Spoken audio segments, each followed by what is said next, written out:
بسم الله الرحمن الرحيم السلام الله عليكم ورحمة الله تعالى وبركاته كلنتي وعن وناسن صاحب بيال ملك سو جوجتان رمضان كريم كسو دhowaada mar kale iyo bandhiga daljir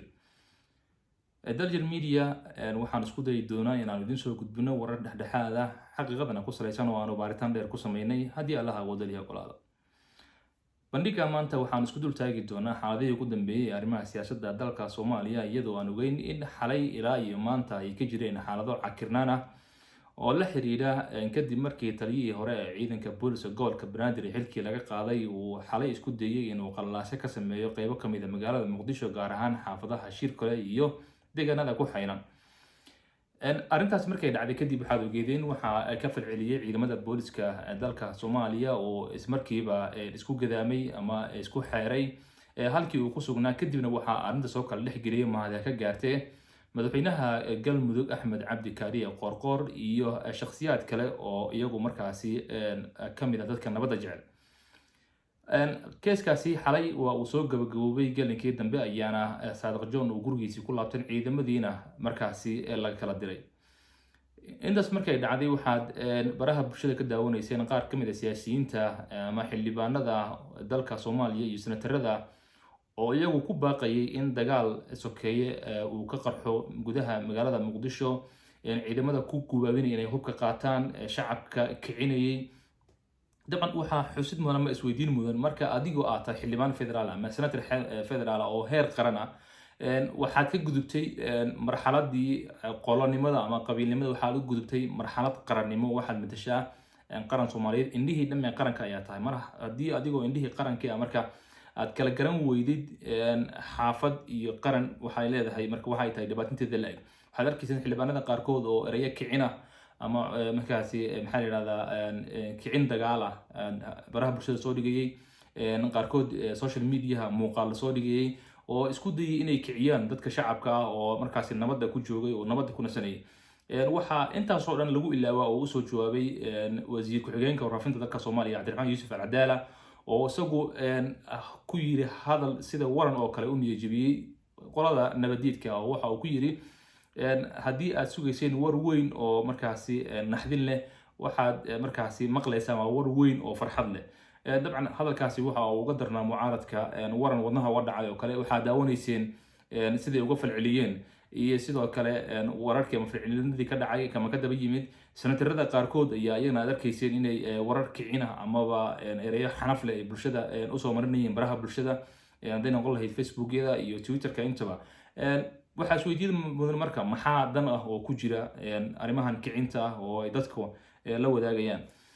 laba arrimood ayaa ku jirta oo midda koowaad in maxaa la yiraahdaa uusan dalkan nabad ka dhicin uusan horumar yeelanin oo markaasi aysan Soomaaliya halka ay jirto hore uga dhaqaaqin iyo dana shakhsiyadeed oo gaar ah oo ay ka leeyihiin ayaa la dhihi karaa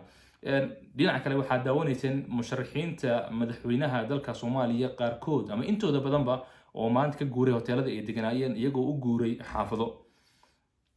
dadka qaar ayaa macno kale u yeelay oo ka dhigay inay sabaabul ciidan aadeen oo ay hub urursi ku maqan yihiin oo musharax kastaba uu qabiilkiisii halkii uu deganaa uu soo kala galay dabcan magaalada Muqdisho iyada dhanba waa in yar oo kooban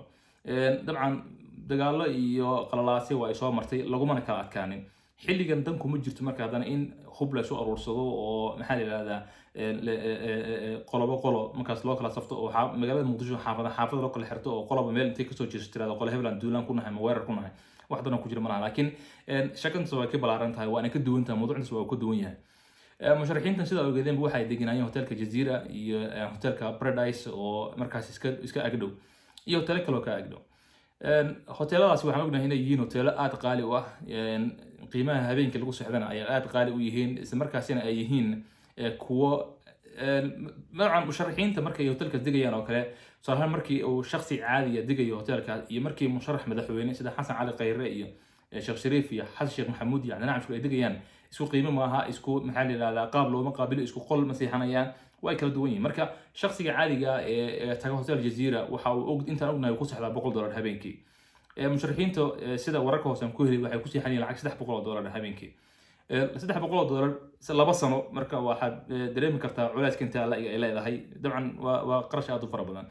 waliba musharax kaliya ma ahay waxa la socda musharax kasta ilaalo iyo waardiye isagu uu leeyahay la socday oo iyaguna seexanaya hotelka qayb ka seexanayay qaybka cunteynaya marka waxaa dadka qaar ay ku fasirayaan guuritaanka musharaxiintu ay ka guureen hoteelada ay deganaayeen ay xaafadaha u guureen inay tahay un qarashaadka kusii socon lahaa muddo 2 sano ah oo aad u batay marka ay ka doorbideen inay xaafadahoodii u guuraan oo aysan ahayn un xaaladdu hub urursasho iyo maxaa soo abaabul ciidan waxay la tahay labadii madaxweyne ee dalka hore u soo maray Sheekh Shariif Xasan Sheekh oo ay ka miisaan badan yihiin intaas inay xilligan 2021 intay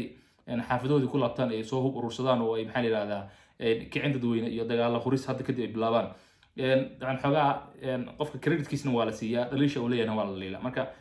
ilama aha inay xilligan hub urursi intay aadaan xaafada kasoo jeestaan ay maxaa dagaal kusoo qaadi doonaan qaybo ka mid ah magaalada Muqdisho xasuusna oo hadda tusaale ahaan madaxweyne Sheekh Shariif Sheekh Axmed waxa uu dagaalay magaalada xaafada Fagax iyo madaxtooyada waxba isuma jiraan daafis labada dhinacba weli tolkiisa iyo qaraabadiisa un baa degan haddii xabad xan kasoo ridin waxa ku dhacaysa waa qof tolkaaga ah inta xabadaasu ma kala taqaan farmaajo iyo adeerka xabada aridaa toos uma aadayso farmaajo kuma dhacayso ma Fahad Yaasiin ama maxaa la yiraahdaa Farxaan Qaroole toos inta aad ugu dhacayso waxay sii maraysaa oo xaafadan bay ku dhacaysaa dadayna waxay leeynaysaa marka wax dan oo xilligan ku jira in hub la isku urursado ma jiraan dadka danaha gaarka leh baraha bulshada isticmaalaya u fasiray macna kale u yeelaya guuritaanka musharaxiinta ay ka guureen hoteeladii ay leh waxba hub la urursaday iyo waxba la dagaal rabaa iyo xagga ciidamada la geystay iyo musharaxa xagga ciidamada geystay waxaas waxba kama jiraan Soomaaliya waa nabad Muqdishona xilligan waa ay degan tahay xaaladeedu sida aad ogeedeen ba xaaladii siyaasadeed aad u kacsaneed iyo soorimaadkii xalay ninka maxaa la yiraahdaa taliya Saad Qajoon iyo wixii waa la soo gabagay waxaas waa soo dhamaadeen siyaasadda waa lagu kala aragti duwanaadaa laakiin xalay sida aan sheegayba ciidanku ay ka madax banaan yihiin siyaasadda oo laba ay kala yihiin ciidan iyo siyaasad laba ay kala tahay ciidankan wuu sii jiri doonaa sii jooga laakiin siyaasiyiintan wana yimaadaan wayna baxaan marka micno weyn ma sameynayso in xilligan marka hub la soo urursado mana aha mowduuc meesha yaala waxaan arkayay saxaafadda qaarkood oo markaasi qoraysa in hubkii qiimaha hubka kala siistay magaalada Muqdisho uu qaaliyoobay sabab la xiriira musharaxiinta Sheekh Shariif Xasan Sheekh oo ka guuray meesha ay deganaayeen oo u guuraya deegaanadoodii oo markaasi ama xaafadii ay kasoo jeedeen oo duulaan kusoo ah dowladda federaalka Soomaaliya oo markaas hubkii qaali noqday waxaas waxba kama jiraan degaha shacabka Soomaaliyeed in badan bay maqleen oo kasoo daaleen hub hala qaatay hala dagaalamiyo qorax la soo qaato waxaad ogtihiin maxkamadda gobolka Banaadir maanta waxay soo saartay xukun ay ugu yeerayso dad ajaanib ah oo gobolka Banaadir jooga oo dambiye ka galay heerkaas ay dowladnimadii maraysa marka in ajaanibtii loo yeero oo maxaa la yiraahdaa la soo maxkamadeeyo oo sharcigu sareeyo oo sharcigu shaqeyso xalay waxaa daawanaysan sawdi dhexe barashantii iyo barkii habeenimo in Cali Yare Cali gudoomiyaha dhinaca amniga ee gobolka Banaadir ama gudoomiye ku-xigeenka dhinaca amniga gobolka Banaadir warbaahinta fadhiyay dadka Muqdisho la hadlayay niyada u dajinay markaasina xaaladii ugu dambeeyay dhinaca amniga oo la wadaagay marka xilligan lama joogo xilli maxaa la yiraahdaa bulshada la kiciyo oo hub la soo urursado mana aha waxa hadda socda musharaxiintu waxay uga guureen hoteeladoodii sida in sheegay waxay tahay inay qarashaadka tirada badan iyo hoteelka aysan waxbadan ugu jirin 2 sano hadda dhiman hotel sii deganaan karin saas awgeedna waxa ay door bideen ay deegaanadooda iyo xaafadahooda guryahooda iyaga ay lahaayeen oo markaasi iyaga iyo ciidamadoodaba Xasan Sheekh waxa uu degay Mirinaayo oo aad ogtihiin intay madaxtooyo u jirto oo ay wax farqi badan u dhaxaynin Cabdi Shakuur iyo Xasan Cali Khayranna waxay ku noqon doonaan xaafadahoodii xaaladdu waxay ku soo noqonaysaa sideedii caadiga ahayd iyo maxaa la yiraahdaa jawigii deganaa maxaa la yiraahdaa siyaasadeed warka kale ee qodobka kale aadka muhiimka u ah xusadana mudane waxa uu yahay wasiirka ama wasiir ku-xigeenka arrimaha dibadda ama wasiir dowlaha arrimaha dibadda waxa uu la kulmay maanta safiirka Ruushka oo fadhiya dalka Soomaaliya qodobkaasi waxa uu yahay qodob aad u weyn dabcan miisaankiisana leh sababtu waxay tahay Ruushka iyo Turkiga iyo khaliijka ama maxaa la yiraahdaa wadamada jaamacadda Carabta waxa ay markan go'aansadeen inay si toos ah isu garab istaagaan dowladda federaalka Soomaaliya oo hogaamiye madaxweyne Maxamed Cabdullaahi Farmaajo maadaama Mareykanka iyo Yurub iyo Ingiriiska iyo IGAD iyo EU iyo waxaan ay isaga bixeen ama ay la safteen dhinaca mucaaradka iyagoo dana gaar ah ka eegaya hadda xaaladdu waxay ku soo ururtay in beeshii caalamka ay labada dhinac u kala qaybsantay oo kooxda C6+ la dhihi jiray oo Mareykanka iyo Ingiriiska iyo Yurub iyo ku midaysnaayeen iyo Ruushka iyo Turkiga iyo jaamacadda Carabta oo dhinaca Soomaaliya hadda xilligan waxa ay dooratay inay la shaqeyso Ruushka maanta waad arkaysin safiirka Ruushka u fadhiya Soomaaliya waxa uu la kulmay wasiir dowlaha arrimaha dibadda dalka Soomaaliya kulamo kale oo gooni ayaa jiri doona dhawaan waxaa hadli doona oo laga warsugayaa in maxaa la yiraahdaa ay Soomaaliya si buuxda u garab istaagaan dalka Turkiga iyo jaamacadda Carabta oo dhawaan la filayay inay iyaguna ka soo hadlaan xaaladaha siyaasadda dalka Soomaaliya isha ayaan ku haynaa wixii ka soo baxan waa in la wadaagi doonaa haddii Allah uu ogolaado waxaan ka codsanaa muuqaalkan sii share gareysaan asxaabta kala gaarsiisaan channelka YouTube-kana subscribe saartaan page-ka Facebook ku leenahayna aad like iyo follow isugu dartaan aad baa u mahadsantihiin